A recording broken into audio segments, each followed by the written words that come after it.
वचन दे प्रकाश मार्गावर. सर्वांना शुभ प्रभात.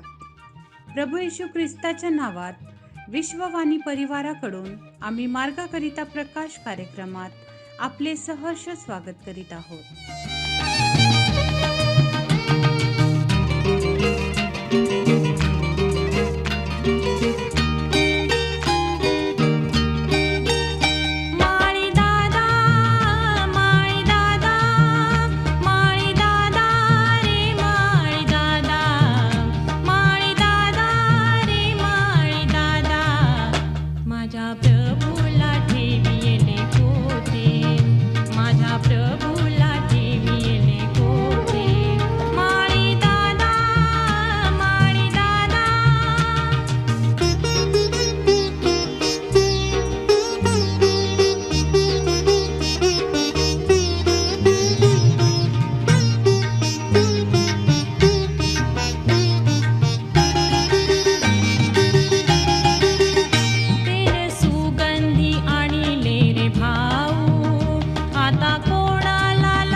आजच्या मन्नाकरिता देवाचे वचन स्तोत्रसंहिता 92 12 ते 15 ही वचने. स्तोत्रसंहिता 92 12 ते 15 ही वचने.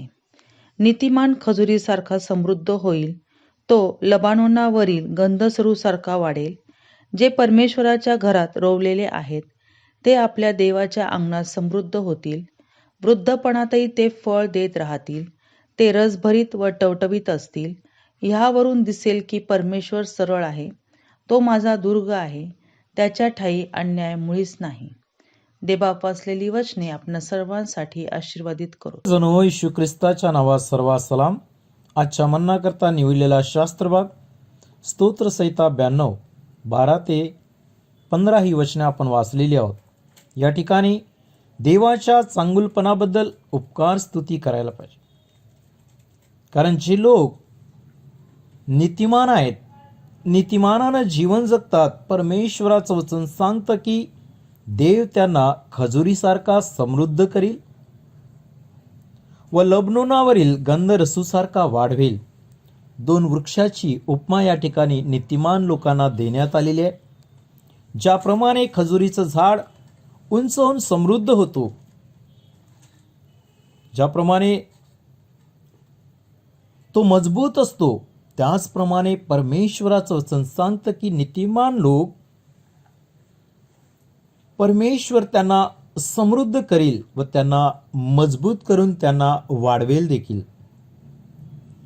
आणि जे परमेश्वराच्या घरात रोवलेले आहेत ते देवाच्या अंगणात समृद्ध होतील. दुसरी गोष्ट, परमेश्वराच्या नावात किंवा परमेश्वराच्या घरात ज्यांची निवड झालेली आहे, ज्यांना रोवण्यात आलेलं आहे, परमेश्वर त्यांना फलद्रुप्त करील.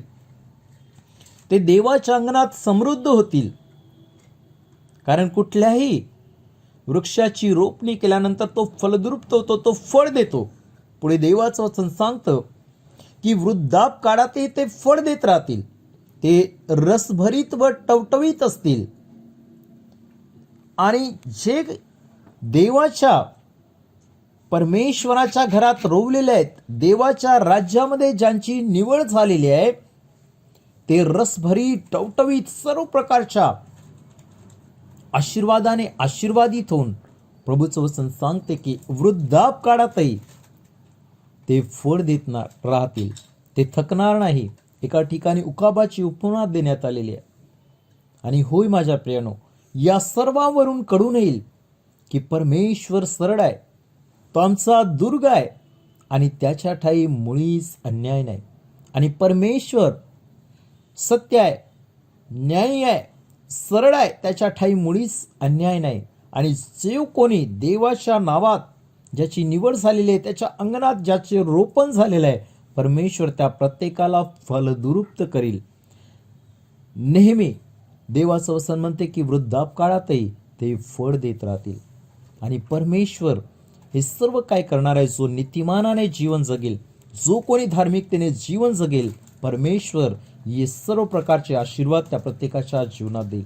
म्हणून आपण नीतिमानानं जीवन जगू, त्या परमेश्वराकडे येऊ, त्याच्या उपकाराबद्दल, देवानं केलेल्या चांगुलपणाबद्दल नेहमी त्याची उपकार स्तुती करू. देवबाप करू, या वचनाने आम्हाला आशीर्वादित करू. आपण प्रार्थना करू. स्वर्गीय देवबाप्पा, येशू ख्रिस्ताच्या नावात तुझ्या दयेच्या सम्मुख येऊन तुला धन्यवाद देतोय. ज्या लोकांची निवड तू केलेली आहेस परमेश्वर बाप्पा, त्यांना तू समृद्ध कर, मजबूत कर प्रभू. ज्या लोकांचं परमेश्वर बाप्पा तुझ्या राज्यात जन्म झालेला आहे किंवा तुझ्या राज्यात पेरणी झालेली आहे, त्या प्रत्येकाला तू फलद्रुप्त कर. म्हातारपणातही तू त्यांची काळजी घे प्रभू, आणि त्या प्रत्येकाच्या द्वारे तुझं गौरव कर, जेणेकरून प्रत्येकाला कळून येईल की तू सरळ आहेस, तू आमचा दुर्ग आहेस आणि तुझ्या ठाई अन्याय नाही, तू न्यायी परमेश्वर आहेस. होय परमेश्वर बाप्पा, प्रभू मी प्रार्थना करतोय, तुझ्या प्रत्येक निवडलेल्याने नेहमी तुझं उपकार स्मरण करावं आणि तुझं गौरव करावं. येशूच्या नावात प्रार्थना मागतो, म्हणून तो ऐक. आमेन.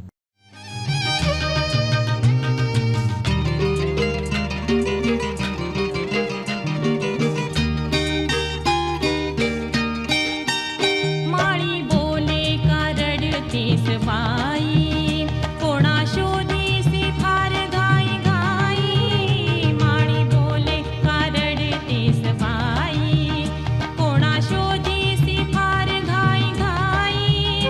माया बोले मी करू गत काही, माया बोले मी करू गत काही. माझ्या प्रभूला ठेविले कोठे, माळी दादा, माळी दादा.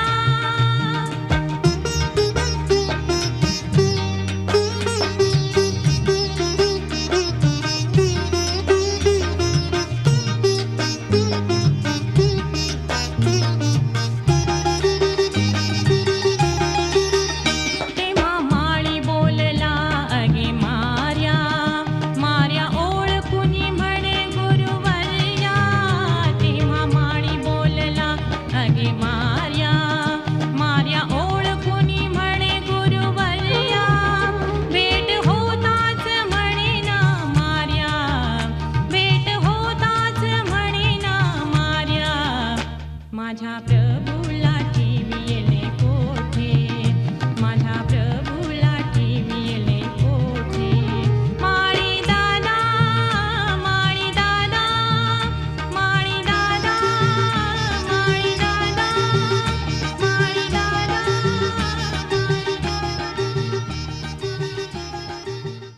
येशू हा पहा जगाचे पाप हरण करणारा देवाचा कोकरा. आता आपण आपल्या प्रार्थना विनंत्या कोणत्याही वेळेस विश्ववाणी प्रार्थना केंद्राला टोल फ्री नंबरद्वारे कळवू शकता.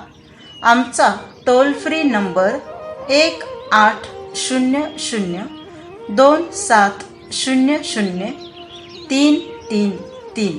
आम्ही आपणासाठी या नंबरवर प्रार्थना करण्यास उपलब्ध आहोत. धन्यवाद.